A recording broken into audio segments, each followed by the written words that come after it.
Bismillahirrahmanirrahim. Assalamualaikum warahmatullahi wabarakatuh. Perkenalkan, nama saya Anugrah Novayanti dengan NIM 90500123007, kelas Perbankan Syariah B, Fakultas Ekonomi dan Bisnis Islam, UIN Alauddin Makassar. Kebijakan moneter perspektif Islam.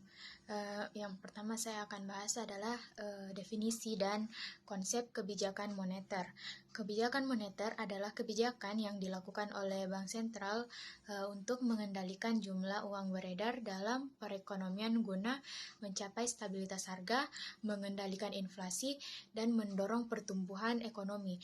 Bank Sentral menggunakan berbagai instrumen untuk memenuhi tingkat suku bunga dan likuiditas agar tercipta kestabilan ekonomi secara keseluruhan. Kemudian yang kedua itu kebijakan moneter tanpa bunga.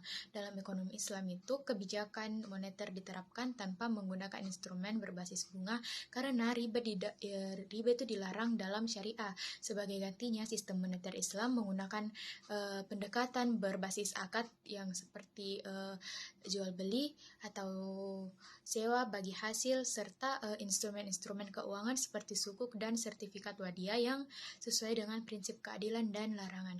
Kemudian larangan spekulasi. Kemudian posisi Bank Sentral dalam Islam. Bank Sentral dalam sistem Islam tetap berfungsi sebagai otoritas moneter yang menjaga kestabilan ekonomi, tetapi operasinya berlandaskan prinsip-prinsip syariah. Bank Sentral bertugas mengatur likuiditas, mengontrol inflasi, serta menyediakan instrumen yang bebas riba untuk mendukung sistem keuangan syariah yang adil dan stabil. Kemudian manajemen moneter konvensional dan Islam.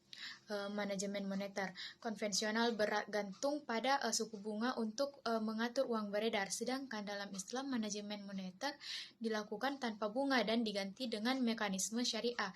Kedua sistem itu bertujuan untuk menjaga stabilitas ekonomi, namun ekonomi Islam menekankan keadilan, transparansi, dan larangan terhadap praktik spekulasi dan eksploitasi.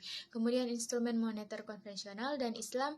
Instrumen konvensional meliputi suku bunga dan operasi pasar terbuka, cadangan wajib minimum, dan fasilitas diskon. Sebaliknya, instrumen Islam menggunakan pendekatan syariah seperti sukuk, sertifikat wadiah bank, dan pembiayaan berbasis akad mudharabah atau musyarakah untuk mengatur likuiditas tanpa riba. Kemudian aplikasi instrumen moneter Islam. Instrumen moneter Islam telah diterapkan di berbagai negara seperti Indonesia, Malaysia melalui penggunaan sukuk dan sertifikat syariah untuk mengelola likuiditas perbankan syariah.